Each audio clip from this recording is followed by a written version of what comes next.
Voilà, je crois que Landry et Brice ont réussi à faire les derniers branchements. Depuis lundi, ça nous prend, on va dire quoi, 2 heures, 2h30, parce qu'après, il faut réfléchir comment câbler, il faut réfléchir comment se retrouver. Et cela tombe bien, ce matin, quand on est arrivé, malheureusement, il n'y avait pas d'électricité. Du coup, j'ai dû demander à tout un chacun de commencer à prier pour pouvoir évoquer leur Dieu. Et la lumière, elle est enfin arrivée, excusez-moi. Et ça tombe bien parce qu'il fallait être patient. Et pour faire le parallèle, on reçoit quelqu'un qui porte ce nom, Patience. Et ça tombe bien. Patience et digne, elle est avec nous. Lorsqu'on parle de patience et digne, c'est beaucoup plus le boulot. Certains découvrent la personne, mais c'est une boule d'énergie qui est présente partout. Et je prenais du plaisir lorsque j'échangeais avec maman de montrer une des photos de Cannes. Et dans cette photo, maman disait en patois, je vais traduire après. Aneta me vinde à Mintan. Bon, généralement, les gens aiment trop ça pour dire en langue de Molière que c'est la seule noire parmi les blancs. Et ce qui faisait encore plus plaisir, c'est que c'était une femme. Et maman est un peu féministe. Donc du coup, elle disait, ah, c'est sûr qu'elle ne se fait pas marcher. Et ça se voit qu'elle se trouve où il faut. Je suis très heureux de recevoir Patience dans ce test. Parce que je l'ai dit, c'est le test, c'est pas ce à quoi elle a l'habitude de faire. Et lui, elle fait des bisous. Bienvenue, Patience. Merci beaucoup. Ça va, tu vas bien? Oui, je vais excellemment bien, merci infiniment. Ça fait combien de temps? Qu'on s'est vu, qu'on s'est pas vu? Oui, comme t'es pas vu. Oh là, une éternité pour moi, mais pour des personnes, ça pourrait faire 2 ans. 2 ans? Oui, 2 ans. Oui. Oui, 2 ans, je décompte 2 ans, oui. Ouais, physiquement, puisqu'on voit ton travail virtuel. Oui, tout à fait. Ça fait 2 ans qu'on ne s'est pas vu. Le physique de toi n'a pas rencontré le physique de moi. Alors, moi, je connais par exemple tes dernières missions. Je sais d'où tu viens, je sais ce que tu fais. Et ça m'a fait plaisir parce que avant cela, tu étais au festival de Montreuil. Oui, tout à fait. Et avec Joe Farmer, oui, tu as encore les bas de Joe Farmer qui présente l'émission L'épopée des musiques noires sur RFI. C'est quelqu'un qui est très calé dans ce couloir et qui nous recommande souvent. Quelle expérience! Du Montreux Jazz Festival? Oui. Alors c'est un des plus grands festivals de Suisse et qui se tient sur 16 jours d'affilée avec des concerts en plein air, des concerts en salle et puis des scènes gratuites. Et c'est vrai qu'ils ont un petit peu innové cette fois-ci en mettant en place, par exemple, lors des concerts qui sont faits par les artistes, ils les enregistrent. Parce qu'en fait, il est interdit d'enregistrer, de filmer, à part les photographes et les médias autorisés. Sinon, donc, ils les enregistrent et ensuite, ils les diffusent un peu vers 22h gratuitement pour qu'on ait accès aux anciens concerts. Donc ça, c'est quelque chose d'extraordinaire. Et d'autres choses, c'est qu'ils vous expliquent les chansons. Parce que des fois, c'est intéressant de savoir comment une chanson a été écrite. Parfois, c'est des souvenirs un peu, on va dire, scabreuses, mais oui, c'est vraiment un des festivals époustouflants à faire. Et j'ai vu Lenny Kravitz. T'as vu qui? Lenny Kravitz, oui. Ah oui, qui célébrait son anniversaire. J'ai suivi en intégralité son entretien sur les plateformes de France 2. C'était quelque chose d'incroyable. Tu l'as vu? T'as pu immortaliser? Oui, alors il se passe juste une chose avec Lenny Kravitz, c'est qu'il n'a pas pris d'âge. Ça c'est la première chose, il a beaucoup d'énergie, il passe énormément d'émotions, c'est quelqu'un de facilement accessible et en même temps il a tellement cette pêche qui vous donne envie à nouveau de racheter sa musique alors que vous l'avez déjà écoutée. Et à chaque fois c'est tout à fait toujours quelque chose de nouveau. Il a un côté culturel que j'aime bien et aussi également sa philosophie de vie. Est-ce toi qui as pu le voir, est-ce que c'est la même chose que tu as pu percevoir? Tu sais, nous qui voyons à travers les écrans, c'est pas quand tu touches directly, you know. Alors après il y a les off, c'est quelqu'un de très séducteur. Alors pour la jante masculine, je sais pas, mais pour la jante féminine, on a l'impression que quand il vous regarde dans les yeux, la salle est vide. Donc lui et vous et vous et lui. Enfin, bref, il y a beaucoup d'émotions qui est dans cette salle-là. Et c'est vrai que c'est quelqu'un de très chaleureux, vraiment très ouvert. Et je pense aussi que c'est dû à son métissage. Mais c'est vraiment quelqu'un d'abordable. Oui. Voilà, ça c'était l'aventure du festival de Montreuil, mais avant ça il y a eu le concours de beauté et un sujet sur lequel j'aimerais beaucoup qu'on échange. C'est vrai que moi je connais déjà ta position là-dessus. Je veux juste que tu m'expliques pourquoi dans l'un de tes posts tu as t'as amené les followers à ne plus partager la photo de quelqu'un qui se retrouve en couple avec la fille de notre président actuel, Oui. mais tu défendais plus ton confrère qui a réalisé ces photos. Comment est-ce que tu te sentais un peu... Alors en fait, ce qui m'a un petit peu gêné dans l'approche du confrère en question, c'est qu'il a mis en place un post pour illustrer justement le coming out de la fille donc, de l'excellence. Et dedans, il a illustré ce post en utilisant des photos qui n'avaient rien à voir à faire. C'est-à-dire qu'effectivement, j'ai une amie, tout simplement avec qui j'ai shooté. Elle était Miss Suisse romande, elle n'a pas fait des élections de beauté. D'accord. Je l'ai shootée, je l'ai prise en photo.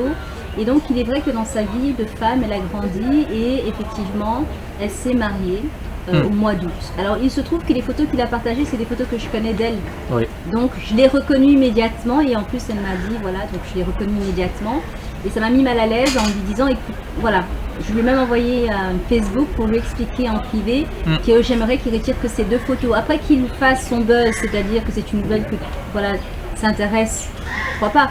Mais qu'il utilise des photos personnelles d'une personne qui s'est mariée en toute confiance, qui justement pour elle c'était un choix délibéré, mais qu'elle n'a pas dit qu'elle allait faire apparaître sur un autre poste. Oui, ça m'a beaucoup gênée parce que effectivement l'info, d'accord, mais pas n'importe comment. Oui.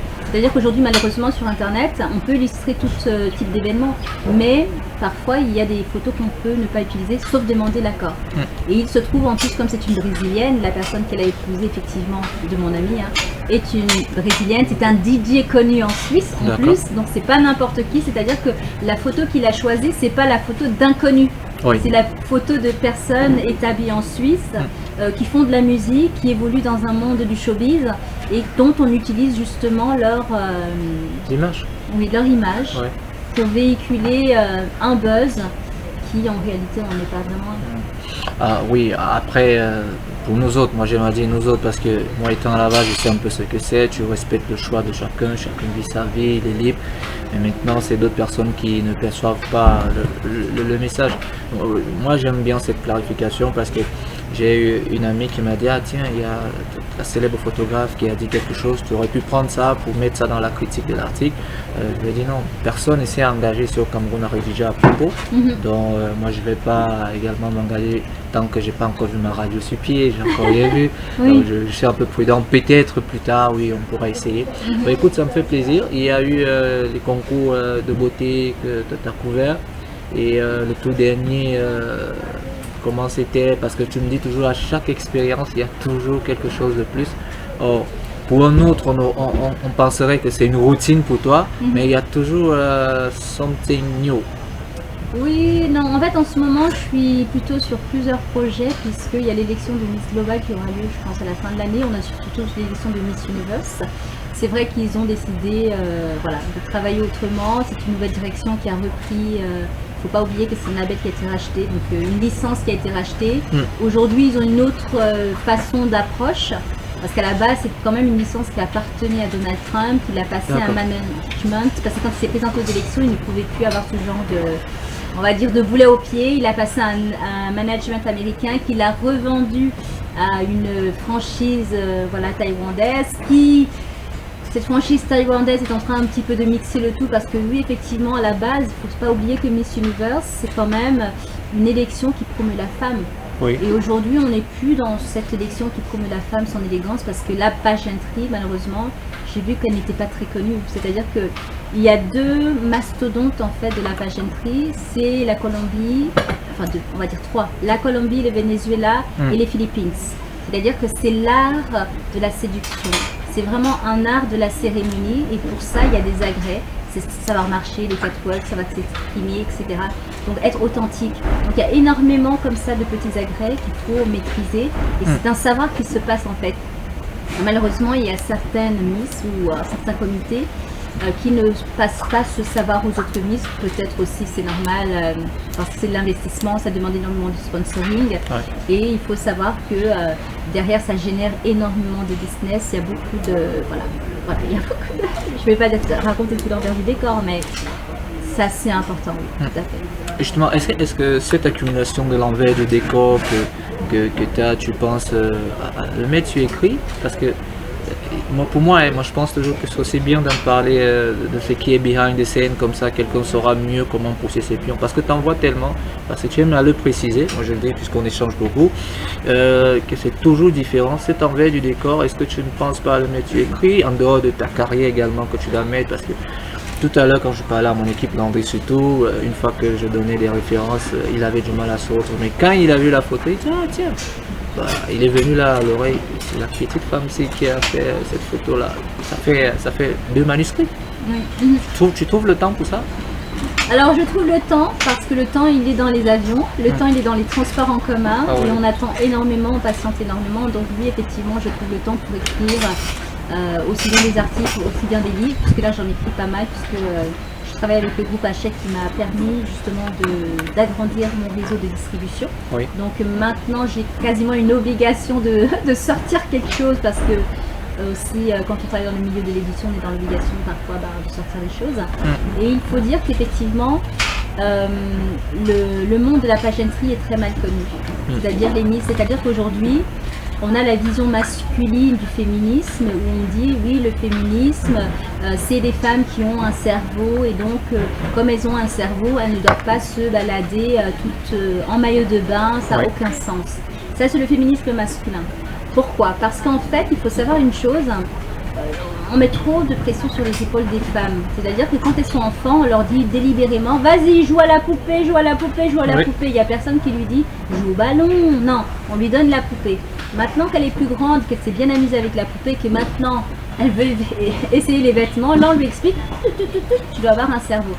Et ce qui est un petit peu malheureux, c'est qu'on a toujours associé la beauté et l'intelligence. Alors qu'on est tous lucides que quand on est intelligent, ça n'a rien à voir avec la beauté, ou quand on est beau, ça n'a rien à voir avec l'intelligence. Mais c'est deux notions qu'on aime bien faire à la femme. C'est-à-dire lui dire que oui, d'accord, tu es une femme, mais tu n'es pas obligé d'être entre guillemets en maillot de bain. Mais en revanche, quand un homme court après une baballe en short, là on sort des qualificatifs. Oh la solidarité, oh la libération, oh le guerrier, oh le tout-puissant. On a vraiment des termes. C'est que de la baballe, même un chien est capable de courir après. Bon, je vais pas dire qu'il va marquer un but par hasard, mais il est capable aussi de marquer le but par hasard. De marquer le but par hasard. Mais quand c'est un homme, je trouve toujours que là, la jante masculine féminine, c'est oh, regarde cette lancée, cette volée, la tête, il a plongé. Alors que c'est le hasard. Le gars, il a même pas. Il a rattrapé par hasard un coup de ballon. Et par contre, là, on ne dit pas qu'ils sont intelligents. Là, on parle d'intelligence masculine. Mais le gars, il court après la balle. Est-ce qu'on peut même parler d'intelligence courir après une balle, si tu me dis? Je ne sais pas. Donc, c'est pour ça que des fois, quand je vois que la pageanterie est maltraitée parce qu'on dit aux femmes, voilà, on a aussi droit à nos plaisirs. Et justement, toi, comment je sais que toi, tu n'as pas ta langue dans la poche? Est-ce qu'il t'arrive très souvent avec ses confrères de pouvoir avoir des sujets comme ça en dehors de nous présenter les aspects fun? Je me rappelle encore, je pense que c'était l'édition de Cannes de l'année dernière où tu étais avec un confrère blanc, tu apprenais quelque chose là. Est-ce qu'en dehors de ce fun, de cette bonne humeur saisonne que tu envoies, vous avez des discussions pareilles avec des sujets tels que tu viens d'évoquer là? Oui, on a des sujets assez importants, c'est-à-dire que effectivement je fais quand même attention à quelque chose, je suis ce qu'on appelle une personne tolérante. La tolérance, c'est d'accepter qu'une personne en face de vous a un point de vue différent. Tout à fait. Et l'objectif, c'est pas de le convaincre, parce que la seule manière de convaincre quelqu'un, c'est qu'il doit vivre votre émotion. Tant qu'il ne vit pas votre émotion, il ne comprendra pas. Vous pourrez le lui expliquer de long en large, c'est de l'énergie perdue. La seule chose que moi je conseille toujours, c'est attends, le jour où tu vas te trouver dans cette situation-là, à ce moment-là, on pourra échanger. Mais c'est un petit peu, c'est comme une fable que j'ai écrite dans mon petit livre qui s'appelle Petite bricole. C'est l'histoire. Connaissez-vous l'histoire du loup et du mouton? Le loup qui s'est fait manger par le mouton? Non, pas celle-là. La mienne. Ah, la okay. mienne. C'est le loup et le mouton sont en train de parler. Le mouton explique au loup que waouh, l'herbe des prairies, c'est la meilleure qui puisse exister. Elle est tendre, douce. Quand tu la mets en bouche, elle est salve. Et là, le loup lui dit, ah non, non, c'est pas possible. La chair du mouton dans les prairies, quand elle est en liberté, quand tu croques dedans, tu sens comment elle est tendre, elle est juteuse, et tu n'as qu'une envie de la manger. Et là, un homme entend cette conversation. Donc le mouton qui dit moi c'est l'herbe et le loup qui dit moi c'est la chair de mouton. Et là, l'homme rentre en matière et il parle avec le loup. Et il dit au loup, oui c'est vrai, la viande est délicieuse, mais moi ce que je préfère dans la viande c'est le bœuf. Ouais. Le bœuf croustillant quand tu fais comme ça, il dit Et là il se retourne vers le mouton et il dit oui c'est vrai aussi. Le haricot, c'est tellement délicieux. En fait, la moralité de l'histoire, c'est très simple. C'est-à-dire que la seule manière de convaincre quelqu'un ou d'avoir une discussion, c'est tout simplement d'avoir la même expérience. Oui. Donc, l'homme a l'expérience avec le loup, il peut échanger. Il a l'expérience avec le mouton, il peut échanger. Mais au final, c'est ce qu'on appelle la tolérance. Et tu parles de tolérance, c'est vrai qu'ici au Cameroun, on aime souvent dire tolérance zéro. Avant ton arrivée, je crois que je te l'ai dit en off, certains photographes se posaient la question de savoir est-ce qu'elle sera là. Laisse-moi même te dire que certains ont dit ok, si elle est là, il faudra à mesure, il faudra savoir si c'est elle qui va toujours présider le photojournalisme. Mais en dehors des photographes, il y a aussi également des confrères, des journalistes. Myriam, moi je crois jamais au hasard, Myriam qui est assise là n'arrêtait pas de dire est-ce que Patience sera là, est-ce que Patience sera là.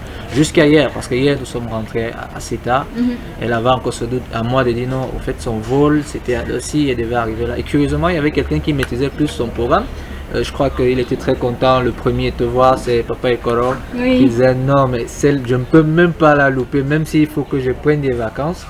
Et quand je suis entré dans la salle de convivialité tout à l'heure, j'ai vu, j'ai dit ok, ça tombe bien, parce qu'il y en a que des confrères entre eux, photographes, ils ont appelé les autres comment il faut que vous tous venez profiter de cette expérience. Qu'est-ce que ça te fait de voir des nouveaux visages ou encore même des anciens, et as-tu l'impression qu'ils ont appliqué ce que tu leur as enseigné ou bien c'est déjà ils rétrogradent et ils attendent à chaque fois que tu arrives? Absolument pas, j'ai par exemple vu, parce qu'en fait je les suis, je suis leur travail, même si je ne like pas ou autre. Ça c'est toi. Je suis leur travail, je regarde leurs photos, par exemple Christian, je vois leur évolution, je vois aussi Vislo, je vois les balances de blanc, je regarde énormément les balances de blanc, je regarde même qu'ils se sont améliorés, je regarde qu'il y a souvent des couleurs qui sont François Achille, je regarde énormément son travail. Donc non, en fait en réalité je suis la scène photographique du Cameroun, je regarde effectivement l'expertise qu'ils apportent, et je suis très fière de voir ce qu'ils accomplissent, même si effectivement il y a quelques-uns qui me font rire quand ils disent oui qu'ils aimeraient être payés par exemple par rapport à leurs photos. Donc c'est vrai que je me suis rendu compte que c'est pas quelque chose qui est lié à un espace-temps, mais c'est ce qui est lié juste au métier, parce que ça existe aussi en Europe, où les mariés vous contactent à la dernière minute, ils n'ont pas le budget, ils n'ont pas l'intention de vous payer, mais ils pensent que parce que vous allez manger leur repas, et là-bas vous mangez même. Ici le photographe n'a même pas doit pas sauver le buffet. Non, c'est pas que vous mangez, c'est que quand ils ont l'intention de ne pas vous payer, c'est là qu'ils vous invitent à manger. C'est là que vous savez que l'addition ne sera pas payée. Donc résultat, vous allez au mariage, vous faites toutes les photos, etc. Et à la fin vous avez la bouche enfarinée parce qu'ils ne vous payent pas. Non, c'est pas qu'ils ne vous payent pas, c'est qu'en plus ils ont de mauvaise foi. Ils vous disent elles sont nulles les photos, on les aime pas, donc on va pas payer les photos qu'on n'aime pas. En revanche, vous leur avez envoyé toutes les photos pour qu'ils fassent leur choix, donc ils vous payent pas. Cependant, ce que j'adore chez Facebook, les photos qu'ils n'aiment pas, ils les publient. Et là, il y a des gens qui disent ouais, elles sont super tes photos. Il a dit ouais, c'est un photographe qui a fait tout, mais voilà, juste les photos pourries sont devenues les best-sellers de votre Facebook en fait. Donc oui, c'est juste pour dire que je suis effectivement le marché des photographes sur le Cameroun, et je vois que effectivement il y a une forte augmentation de photographes. Je suis contente de les revoir en tout cas aujourd'hui, de voir également leur progression, et puis surtout le fait que ce soit un peu diversifié dans cette vie. Et justement dans cette diversification, est-ce que tu trouves qu'il y a quand même ceux sur qui on peut compter, parce que comme tu l'as vu, ils ont évoqué certes l'aspect pécuniaire, mais il y a aussi également qui deviennent de moins en moins créatifs. Parce que là, c'est vrai que Yéné, docteur Yéné Christian, quand il pourra revoir ce live, puisque nous sommes en streaming sur ma page avant de partager, il va me tirer les oreilles. Est-ce que tu penses de manière honnête que en dehors de l'argent, ils peuvent également se positionner? Parce que Yéné, par exemple, c'est un photographe à la base international, il a couvert de grands événements, mais depuis un bon bout, il y a eu ce fossé et il a commencé à avoir des doutes au point là où on peut échanger jusqu'à 2 h du matin, comme il sait que je suis noctambule, où il a des doutes en disant mais qu'est-ce que je fais? J'ai l'impression que je ne suis pas à la bonne place. Je dis non, c'est pas parce que tu es plus en haut que tu n'es pas à la bonne place. Quand c'est comme ça, tu les tiens quel discours? Alors moi je tiens le discours de qu'est-ce qu'on est venu chercher dans la photographie. En fait c'est ça la base, c'est-à-dire qu'il y a pas mal, par exemple en Europe, il y a pas mal de photographes qui à la base sont photographes parce qu'ils sont déçus, ils ont voulu faire du mannequinat, ils n'ont pas réussi à faire le mannequinat et la seule manière d'exister, c'est d'être photographe. Au moins on côtoie les mannequins et puis un jour si on demande voilà, si on a un mandat, on va se proposer en tant que mannequin pour pouvoir assouvir entre guillemets ce rêve-là. Après, il y a ceux qui sont à la recherche de la notoriété aussi. Donc, quand on recherche la notoriété, on aura plus de déception puisque la différence qu'est le photographe, c'est ce que les autres pensent de son travail. Donc, on peut effectivement mettre la volonté, l'énergie que l'on souhaite, mais si à côté la réception, le public n'est pas là, il ne sera absolument pas là. Donc, c'est pour ça que ce qui est important, c'est vraiment le pourquoi. Pourquoi je fais de la photo? Est-ce que je fais de la photo pour me retrouver? Est-ce que je fais de la photo parce que c'est une passion? Est-ce que je fais de la photo pour innover? Parce que la photo, on n'en gagne pas quand on démarre et c'est très long d'en gagner justement de l'argent. Donc, ce que moi je lui dirais, c'est retrouve-toi dès le départ. Pourquoi tu as fait de la photographie? C'était quoi ton énergie qui faisait que tu étais motivé, même si tu gagnais pas de l'argent, à te lever, à charger tes photos, à aller faire les photos des gens qui des fois ne vous voient pas? Parce que le mythe en tout cas du photographe, c'est celui qu'on ne voit absolument pas, c'est celui qui est translucide, c'est celui qui crée des moments et au final il est invisible. Maintenant si on va avoir une visibilité, on est très très malheureux. Donc, en général, les personnes qui font de la photographie, c'est souvent ceux qui sont mal chaussés, on les voit quasiment pas, ils n'ont même pas de belles photos et encore ils mettent en avant les autres. Donc le doute en lui-même, c'est le reflet de ce que les autres lui donnent. Et c'est là que justement, s'il n'a pas les bases solides, de se dire, moi par exemple, voilà, je rencontre des gens qui me disent ah j'ai vu tes photos, mais ouais, c'est des photos quoi. Et moi je leur dis ouais, tu as raison. Il dit moi je peux les faire. Je dis pas de problème. Moi, je prends mon appareil, je le donne et je lui dis vas-y fais les photos. Il me dit montre-moi. Je dis bah non, puisque c'est basique, c'est quelque chose que tu peux faire. Il me dit oui mais j'ai un minimum d'entraînement. Je dis moi si j'ai eu besoin d'un minimum d'entraînement, j'ai fait l'entraînement. À toi. Et en ce sens-là, aujourd'hui, on a trop l'esprit de la critique facile. C'est-à-dire que tant qu'on n'est pas passé par cette expérience de la photographie, je ne dis pas de l'iPhone, parce qu'il y a une grande différence entre l'iPhone et l'appareil photo, qui fait que tant qu'on n'a pas cette expérience-là, eh bien, on a la critique facile. Donc, c'est à lui de se ressourcer, parce qu'effectivement, parfois, c'est très fatigant. Parfois, on n'y arrive pas. Parce que c'est contraignant et puis des fois on n'a plus de plaisir. Par exemple, quand vous faites beaucoup de photos, vous n'avez plus de plaisir de faire de la photo. Je vais juste prendre un exemple. Par exemple, à Miss Global, je suis un des membres du jury pour la photographie, pour choisir la personne, qu'est-ce qu'on appelle la photogénie. Et au début, les filles, quand elles viennent, elles me snobent. Elles me snobent, elles ne me parlent pas, elles ne me calculent pas, elles ne me voient pas. Elles vont vers ceux qui ont l'allure du photographe, celui qui fait les photos avec les filles pour dire je fais la photo avec la fille X, Y, etc. Donc moi, elles ne me posent absolument pas. Et quand je viens vers elles, puis je leur dis voilà, est-ce que c'est possible de faire une photo? Parce que moi, je suis une personne qui demande l'autorisation de faire des photos. Et là, elle me regarde, elle me dit non, j'ai pas le temps, je dois le make-up. Je dis ok. Il y en a une qui a fini son make-up, je lui dis est-ce que je peux te prendre en photo? Elle me dit oh, je suis pas sûre, mais pourquoi pas? Je dis ok. Donc je fais la photo de celle qui m'a dit le pourquoi pas.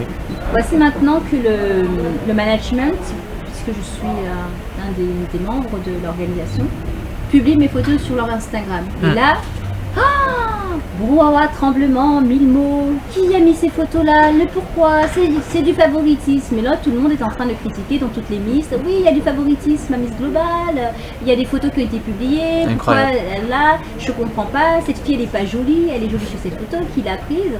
Et là, du coup, elle se retourne vers moi, elle regarde la photo, elle me regarde, elle regarde la photo, elle me dit c'est toi qui as pris la photo? Je dis oui, sans flash, sans retouche. Est-ce que c'est possible d'en avoir? Et là, je leur dis non. Elle me dit pourquoi? Je dis parce que hier je voulais faire des photos de toi et tu m'as dit non. Elle dit oui mais parce que je savais pas que tu étais photographe, mais du coup maintenant que je sais que tu es photographe, j'ai envie d'avoir une photo. Je dis oui mais moi j'ai plus envie d'avoir une photo. Parce qu'en réalité qu'est-ce que je prenais des personnes, c'est leur autre personnalité. Donc maintenant, comme je connais sa personnalité, la manière dont je vais la prendre en photo ne sera pas son autre personnalité. Les résultats, je ne vais pas prendre des photos. Donc en gros, je suis dans l'obligation par exemple de prendre 2 photos par candidate, par jour, par événement, etc. Donc résultat, les filles à un moment donné, elles viennent me voir, elles disent bon bah alors on va faire des photos, Et moi je leur dis non, je fais plus de photos. Je dis je les fais les photos quand vous ne me regardez pas, je fais pas de photos posées puisque c'est du photo-reportage, je fais pas les photos posées. Et au final, quand on nous demande la photogénie d'une, on choisit, je donne mon point de vue.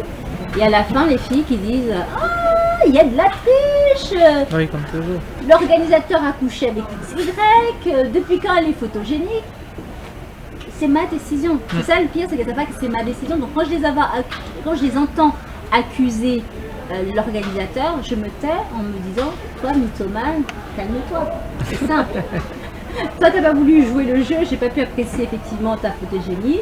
Mais quand bien même j'apprécie ta photogénie par rapport à l'ensemble, c'est pas lui qui décide, c'est lui qui vient voir le point de vue des photographes parce qu'au final, il va travailler avec vous. Donc c'est juste pour dire quoi? C'est qu'à un moment donné, eh bien, c'est un petit peu comme ça dans le monde de la photographie. Oui. Soit vous avez l'allure, soit vous n'avez pas l'allure. Et en fonction de votre allure, il y a des personnes qui vont vouloir faire des photos avec vous. Et en fonction, il y en a d'autres qui ne voudront pas. Oui. Donc c'est pour ça qu'il ne faut pas se questionner sur où je suis en termes de niveau, puisque c'est relatif en fonction de la personne, comment elle vous capte. Je crois que c'est le même conseil que certains journalistes prendront la peine de noter. Bon, tu es sur tous les fronts. Quand tu n'es pas derrière ton appareil photo, tu fais de magnifiques textes. Oui. Là, je le dis de manière objective et neutre, sous le contrôle bien sûr de Myriam Zuga, parce qu'on te lit énormément. Et on se dit, ok, elle est au niveau de la photo, et maintenant elle gère tout ce qui est édition, et elle réussit à pallier tout ça. Mais à la base, elle est photographe professionnelle internationale. Elle vient challenger maintenant ceux qui écrivent depuis peut-être 10 ans, 15 ans, et bientôt tes ouvrages. Tu vois, à un moment, ça montre parfois qu'on ne travaille pas, et d'autres personnes vont dire non, en fait, c'est que ton environnement il est favorable.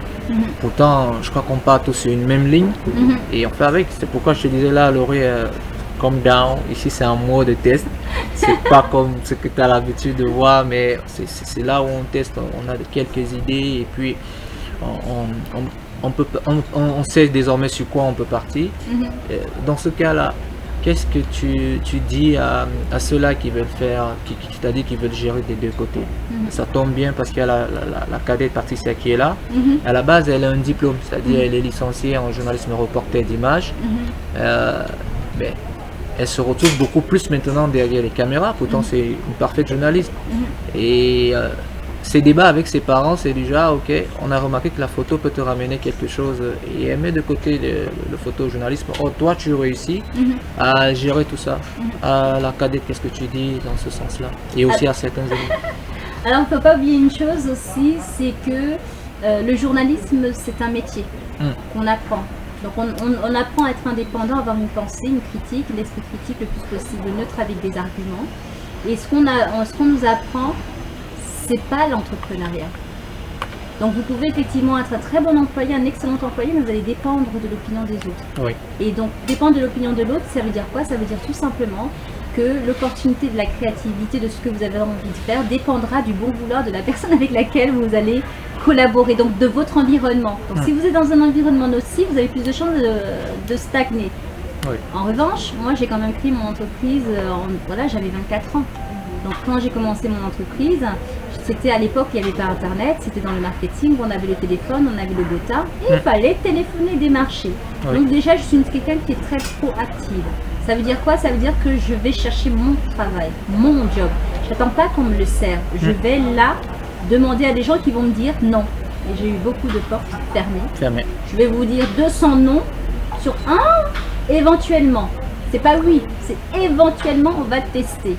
Donc ça met la pression parce qu'en tant que chef d'entreprise, vous n'avez que du négatif et vous n'avez pas du tout du positif. Donc c'est pour dire effectivement que aujourd'hui, si là on me voit, c'est tout simplement parce que j'ai été tapée à des portes où à la base on m'a dit non. Et comme on m'a dit non, j'ai dit ok, il n'y a pas de souci. Puisque je ne suis pas employée, ben, je vais repasser par la fenêtre. Et là, je vais être mon patron, mon boss. Mais on m'a aussi dit non pour être mon boss. Donc, qu'est-ce que j'ai Pourtant, fait? l'idée émane de toi. Oui. Pourtant, l'idée émane de toi. Oui, C'est-à-dire, qu'est-ce que tu as fait dans ce cas? Tu as abandonné comme le font très souvent Alors en d'autres. fait, la vie, elle est magnifique. C'est-à-dire que vous arrêtez à un moment donné à tel endroit, vous reprenez ailleurs parce qu'elle va vous ouvrir d'autres opportunités. Et en fait, c'est ça qu'il faut savoir. C'est-à-dire que un non ne doit pas vous fermer une porte. Un non vous donne l'opportunité de réfléchir autrement. J'ai été directe, on m'a dit non. Ok, c'est vrai. J'ai 24 ans, j'arrive avec mes petits sabots. Ouais, salut, tu veux travailler pour toi? Il me dit, très bien. Moi, j'en ai 54. Il me dit, moi, tu as l'âge de mes enfants, tu veux travailler pour moi? Attends, fais-moi déjà tes preuves. Oui. Voilà, donc en fait, c'est ça. C'est-à-dire que si on a un côté entrepreneuriat, c'est qu'effectivement, on arrive à traverser les portes. Mais si on ne l'a pas et qu'on a toujours ce côté employé avec, entre guillemets, une petite réserve de sécu, comme j'appelle, et ben on a du mal effectivement à percer. Parce que derrière, il y a la concurrence, elle est très rude. Voilà. Alors, avec le concours de Landry, j'aimerais qu'on a sélectionné quelques-unes de tes images que tu as eu à réaliser. Et ensemble, on va pouvoir les commenter à tour de rôle. Moi, je n'en revenais pas encore pour la première. Est-ce que tu sais que j'ai regardé ça en direct? C'est-à-dire, j'ai veillé. C'est pas les nominés qui m'intéressaient. C'est pas l'événement qui m'intéressait, mais ce qui m'intéressait plus, c'est que je connais quelqu'un qui est là et qui est en train de réaliser telle chose. Je sais pas un peu si tu perçois la chose dans ce sens-là. Oui. Tu poses un commentaire dessus? Alors pour moi, cette photo est légendaire parce que c'est toutes les personnes qui ont eu les Oscars et puis les voir comme ça, assimilés et pour pouvoir les prendre tous en un. Pour moi, c'est un rêve éveillé parce que là, je me suis dit, c'est des gens qui vont partir. Parce qu'aujourd'hui, malheureusement, ce sont des personnes qui sont en avance sur notre temps et qui sont... Voilà, tout le monde doit partir, mais eux, ils vont partir. Et donc, avoir cette vision de global, parce que ce que j'ai vraiment pris, c'est l'ambiance en elle-même, de se dire, c'est un moment historique qui se passe et je suis en train de le faire. Et oui, des fois, je me dis, waouh, patience, c'est le moment, il faut le faire. Parce que ça, c'est une chose qui arrive une fois dans la vie.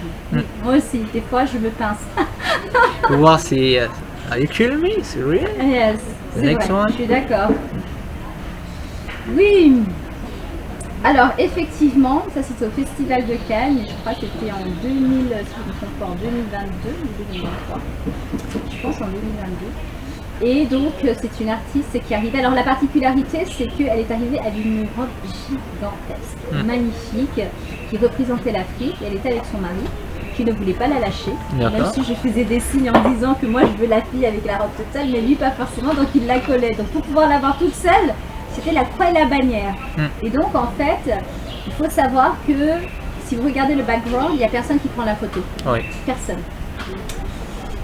La particularité du Festival de Cannes, c'est que il y a une codification. Alors, je ne sais pas qui a dit quoi, comment et pourquoi, mais les photos faites pour des personnes de notre communauté sont très très très rares. Il y a beaucoup de photographes qui malheureusement n'en font pas. Et des fois, je suis obligée de leur dire, si une célébrité de mon pays, il faut faire la photo, pour que tout le monde me suive en disant, ah mais si Patience le dit, alors donc ça veut dire qu'il faut faire la photo. Mais en général, ils ne font pas parce que ce sont, voilà, on n'a pas une belle réputation au Festival de Cannes en tant que invité, parce qu'effectivement, on est, voilà, on a un petit peu ce petit catalogue qui, des fois, je suis obligée, quand je les connais, de leur dire, écoute, la prochaine fois, quand tu viendras sur le red carpet, mais tiens-toi de telle manière, tiens-toi de telle manière, parce qu'en fait, le Festival de Cannes, c'est codifié. Je vous explique. C'est comme c'est le domaine du cinéma, c'est ce qu'on appelle le show pour convaincre les derniers spectateurs restants, on va dire, de regarder l'événement. Et donc, on leur demande, et donc eux, ils créent sur mesure un red carpet glamour. Et ils ont justement ce qu'on appelle l'idéologie européenne du glamour, qui est complètement différent de l'idéologie africaine du glamour. Donc pour eux par exemple, ça c'est une robe très chargée. Effectivement parce qu'elle a des boucles d'oreilles qui sont hyper lourdes, elle a une très grande robe, c'est beaucoup trop chargé. Et donc pour ça ils vont pas prendre la photo et en général la personne qui filme va essayer de ne pas filmer. Mais vu que j'étais en train de prendre la photo et qu'ils mettent en avant la diversité, ils m'ont pris justement en train de la prendre en photo pour montrer que oui, le Festival de Cannes, eh bien, voilà, est pour la diversité. Mais c'est vrai que la difficulté majeure, c'est qu'on n'a pas les codes de ce genre d'événement et les personnes ne sont pas briefées avant pour pouvoir justement circuler tranquillement sans s'être embêtées. D'ailleurs, c'est ce qui est arrivé à Kelly Rowland. Oui, Quand ah oui, elle- j'en venais parce que Laurentine m'a donné sa version, un autre confrère m'a donné sa version et comme moi je sais que tu étais plus proche, oui, j'aimerais vraiment t'écouter à propos. Alors, il faut savoir une chose, c'est aussi c'est un traumatisme américain. Ah, Il faut d'accord. juste savoir une chose, aux États-Unis, une femme noire ne doit jamais être touchée par une femme blanche. C'est un traumatisme. Elle démultiplie, triple l'événement en disant "Ah, you're talking to me." Elle est hyper agressive parce que c'est un traumatisme qu'ils ont. Et alors, il se trouve qu'au moment où effectivement, c'est vrai qu'elles sont un petit peu brutales, elles poussent les gens en leur expliquant, et tout le monde ne connaît pas forcément tous les artistes. Et c'est vrai que c'est un nouveau visage. Et vu comme elle est habillée, elle est un petit peu habillée comme une Instagrammeuse. Ok. Et donc, elle n'a pas forcément reconnu.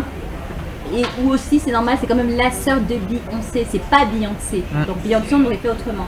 Mais là, c'est la sœur de. Et comme elle a duré trop longtemps sur les escaliers qui sont réservés aux célébrités stars, Ouais. et qu'elle n'était pas considérée, la personne qui l'a vue n'était pas considérée, donc du coup, elle a effectivement, on va dire, chargé. Mais ça, c'est pas qu'à elle. Ça, ils le font à tous. C'est ça que je veux dire. Donc c'est pas connoté de racisme. D'accord. C'est pas qu'à elle. Ils le font à tous. Depuis que je suis là, je vois qu'on le fait à tous. Même à Charlize Theron, on les pousse un petit peu pour qu'ils laissent le champ libre. Et il se trouve que c'était pas la bonne couleur qui l'a poussé. Ok. Ça a fait ce qu'on appelle Ah oui. un traumatisme où là, c'était l'humiliation suprême devant la télé du monde entier. Et pour elle, elle ne pouvait pas laisser passer ça. Donc oui, effectivement, c'est arrivé. Mais c'était disproportionné parce qu'il y a aussi ce fameux traumatisme entre les races. Je suis encore navrée de parler de ce terme-là. Aux Oui. États-Unis, où une femme blanche, dès qu'elle pousse une femme noire, ça prend des proportions historiques. Ah, tu vois, justement, maintenant on comprend mieux parce que ça, ce sont des à côté et avec des explications que tu donnes, on voit même que c'est historique et ça emmène à chercher. Je crois que je vais rajouter quelque chose dans le paragraphe parce que j'ai eu à rédiger à propos. On va prendre les suivantes. Je crois que les suivantes, elles sont assez différentes et tu me diras pourquoi est-ce que tu aimes bien faire ça. Moi, je peux comprendre, mais maintenant, les autres, quand tu postes et puis tu ajoutes à côté ces commentaires. Ok. Why? Ah, c'est quoi que je me souvienne. Ah oui! Ah oui, ah oui, ah oui. C'est pourquoi. Alors, c'est parce qu'en fait, j'ai beaucoup de connaissances qui m'écrivent en off en me disant Patience, tu nous as mis des photos, moi je te connais bien. Enfin voilà, il y a des gens qui me connaissent bien que moi je ne connais pas et qui n'arrivent pas à croire que je peux participer à un événement. Et donc, des fois, c'est un petit feedback de leur dire moi, quand je mets une photo en disant comme quoi j'ai pris la photo, vous avez un doute parce que vous me dites non, je suis pas capable de le faire, c'est pas possible, c'est forcément la photo de quelqu'un d'autre. Alors, si je mets une photo où j'apparais sur la photo à Bacol, la personne va dire oui, effectivement, elle y était. Et c'est là que les versions changent des gens. Voilà, la jalousie, c'est des choses qui arrivent. Certes, elle y était, mais qui dit que c'est sa photo quand même? Et donc, en fait, ce qui est assez drôle, c'est pour ça que des fois, il y a des amis qui me disent ah, tu es l'Instagram de telle personne. Alors, du coup, je me fais juste en clin d'œil en disant est-ce que c'est moi? Ok, ah, oui, je comprends parce que tu m'avais donné cette explication et ça fait, on retrouve tant de personnalités. Je crois qu'il y a 2 ans, tu me disais encore d'apprendre ce côté-là à poster en différé. Et c'est peut-être pourquoi les gens ont toujours ces doutes. Et tu as toujours ces amis qui viennent vers toi pour avoir des entrées, pour avoir des tickets. Donc Oui. c'est pas toujours fini. Alors je vais vous expliquer. Moi, je suis quelqu'un d'extrêmement généreuse. Ouais, mais sans généralement, je suis le reflet de ce qu'on me donne.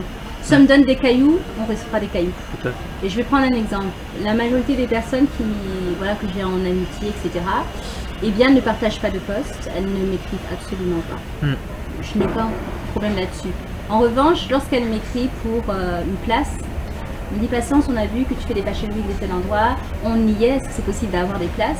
Et c'est là que je dis dis-moi le dernier post que tu as partagé. Et donc la personne, elle dit j'ai partagé aucun post. Et je dis ok. Et là elle me dit oui mais bon je comprends pas, si tu n'as pas partagé de post, ça veut pas dire que tu n'apprécies pas ton travail, ça veut pas dire. J'ai dit je n'ai pas dit que ça voulait dire quelque chose. Je voulais juste savoir ce que tu m'as donné. Oui. Donc si tu me donnes rien, tu viens quand même me voir pour m'enlever. Je sais pas si tu comprends le principe. C'est je ne te donne rien, ni en soutien psychologique, ni en amitié, ni quoi que ce soit. Mais par contre, je viens rechercher de toi les produits qui sont liés pour l'amitié. Et c'est en ce sens-là où je réponds, bah écoute, comme j'ai reçu des cailloux, bah je redonne des cailloux. Et donc la prochaine fois effectivement qu'il y a un partage, la prochaine fois qu'il y a effectivement un message, pas forcément par exemple, moi je dis volontiers, je souhaite à tout le monde la bonne année. D'accord. Et il y a des gens, ça va faire 10 ans qui n'ont jamais répondu. Et puis il y en a un petit chou qui me répond en me disant, ah patience, j'ai manqué tes 10 années de bonne année, je te remercie, est-ce que tu te souviens de moi, j'ai lu le message, ça m'a touché, c'était chou. Oui. Et à la fin, il y avait la question, mon petit-fils, il est passionné par le cinéma et il serait intéressé d'assister à l'avant-première 2, est-ce que tu aurais? Et c'est là que j'ai dit, 3 petits points. Merci, c'est gentil. Point. Parce qu'en fait, il faut bien comprendre la vie, même s'il y a ceux qui ont le cœur, qui vont vous dire oui, mais même si on te donne rien, tu vas quand même donner, etc. Et en fait, on vous traite comme vous le souhaitez. Oui. C'est-à-dire que l'amitié, c'est quelque chose qui s'entretient.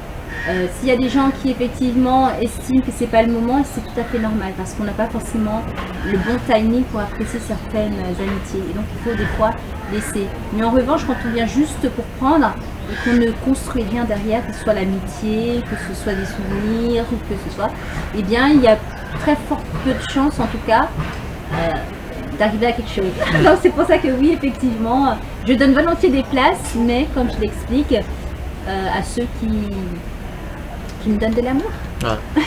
Alors on va prendre, c'est vrai qu'il y a encore 2 qui sont pareils, puisqu'on a déjà eu ces explications, on va prendre celle-ci, considérée comme la dernière.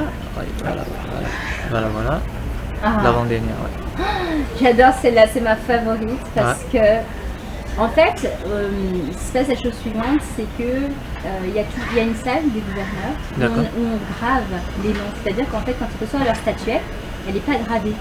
Et ils assistent à cette scène où il y a la dame ou le monsieur qui est en train d'écrire leur nom. Et je sais pas, c'est tellement d'émotion. La fierté d'abord de gagner la statuette, mais après de voir que on écrit votre nom en direct.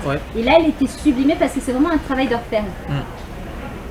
Et moi, cette scène-là, je lui ai volé parce qu'en fait, elle devrait la garder que pour elle. Mais j'ai trouvé ça tellement magnifique de se voir cet accomplissement, de se dire, c'est pas qu'une statuette, elle est gravée à mon nom, c'est mon souvenir à moi. Et donc oui, c'est vraiment c'est un moment historique pour moi, ce moment-là. Un moment historique puisque tu aimes très souvent parler de passion, de couleurs, d'émotions et comment est-ce que après la personne se sent lorsque elle voit ça et aussi je vais prendre deux questions parallèlement et comment est-ce que tu fais pour te retrouver là de right place puisqu'il y a d'autres petites choses à côté. Qu'est-ce qui t'est motivé par quoi? Qu'est-ce qui te pousse? Il y a quelque chose qui est ok, you need to go right or you need to go left. Alors en fait, un événement s'étudie, c'est-à-dire qu'on le prépare en avance, on sait les timings. Et donc des fois, moi par exemple, je me suis dit mon timing, c'est que je voudrais avoir au moment où on grave la statuette. D'accord. Donc je regarde, il a reçu, ok, j'y vais, je prends la photo parce que je veux ce moment-là, parce que je vois toujours dans les yeux tout le bonheur qu'il y a de recevoir ça. Pareil également pour les remises de couronne, les remises des choses. En fait, dans ce genre d'événement, quand vous savez, parce qu'il y a un timing, parce que c'est diffusé, on sait qu'il y a tel moment de pause, on sait que tel artiste va passer, il y a quand même,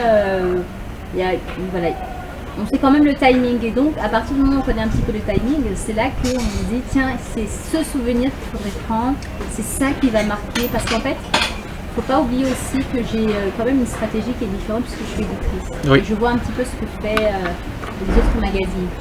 Et donc, parce que le photographe, quand on l'envoie sur ce genre de manifestation, il se contente de ce qu'on lui a demandé. On veut des photos de la robe, il fait photo de la robe.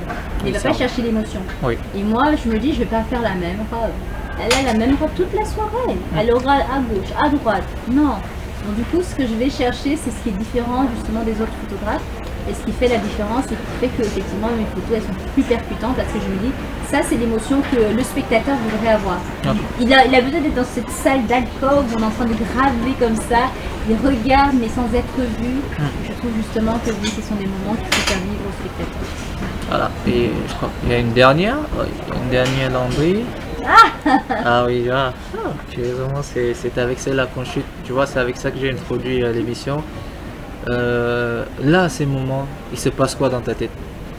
À ce moment-là, avec mon regard, alors là, c'est un moment assez important pour le photographe parce que comme on reçoit une listing des gens qu'on doit prendre en photo, parce que c'est un partenariat qu'on a avec le Festival de Cannes, et donc on doit faire que des célébrités. Yeah. Et donc on regarde les célébrités. Et entre-temps, ils nous ont envoyé la photo des célébrités. Mais entre le studio et la réalité, c'est des mondes qui se séparent. Et donc des fois, on ne connaît pas. L'artiste ne correspond pas à sa photo portrait. Oui. Donc on reste là et on regarde, on se dit, alors c'est qui déjà? Ah, c'est elle que je dois prendre en photo, mais elle ne ressemble pas. On a des doutes sur les stars.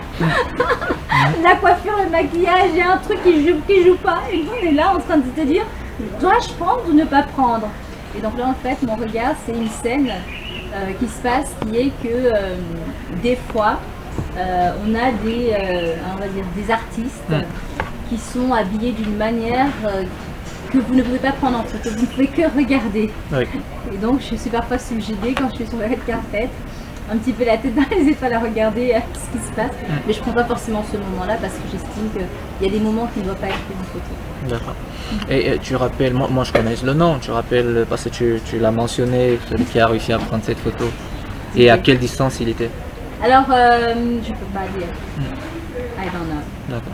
Oui, parce qu'elle est prise à mon insu. Et ouais, c'est toujours top de le savoir. Bah écoute, nous on te souhaite bon séjour au Cameroun et surtout que tu es là pour le Grand Prix et je sais que tu es une jury comme ça.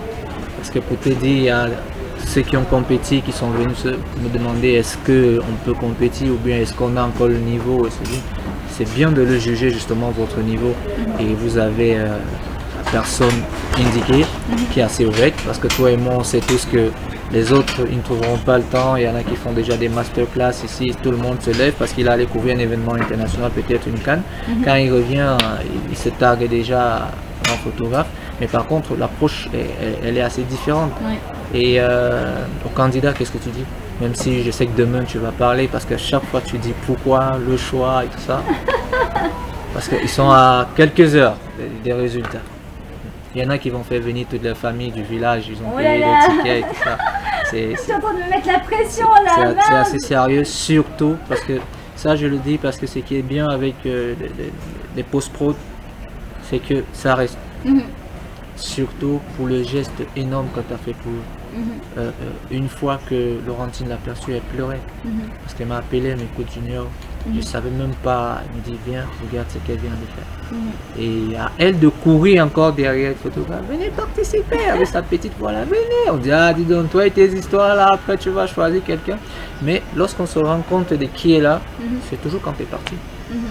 Donc les familles qui vont venir, ne sont pas surprises à toi, elles viendront beaucoup plus faire des photos avec toi parce qu'après ça, tu mets les parents en l'honneur. Oui, bien sûr. Alors, il faut savoir que pour moi, c'est vraiment une fierté de savoir que je remercie infiniment Laurentine d'avoir eu ce coup de génie d'organiser les grands prix de la francophonie et surtout d'avoir inclus, parce qu'au début, quand elle a organisé, elle n'avait pas inclus, mais surtout d'avoir inclus le photojournalisme. Il faut dire que aujourd'hui, être photographe, c'est pas considéré comme un métier, c'est considéré comme une passion, mais c'est pas quelque chose de sérieux. Et le fait qu'elle, justement, décide de le mettre en l'honneur, en accordant des prix, en accordant justement un nouveau regard et de permettre de dire aux gens que ben non, tu vois, si tu es reconnu par tes pairs, c'est que c'est un métier, c'est quelque chose qui existe, c'est faisable. Même si ta famille n'y comprend rien, c'est mon cas. Mes parents, ils disent juste, ah, photo. Mais... Oui, je me rappelle, tu me les as présentés la fois dernière. Ils comprennent rien, ils comprennent pas. Voilà. Exactement. Donc c'est pour ça que je peux comprendre ces artistes aussi qui se disent, bah, j'aimerais bien avoir une carrière, mais j'ai pas un exemple, un modèle qui me montre qu'on peut gagner de l'argent ou qui me montre qu'on peut en faire un métier. Parce qu'aujourd'hui, le métier, par exemple, j'ai comment on appelle ça, une connaissance qui est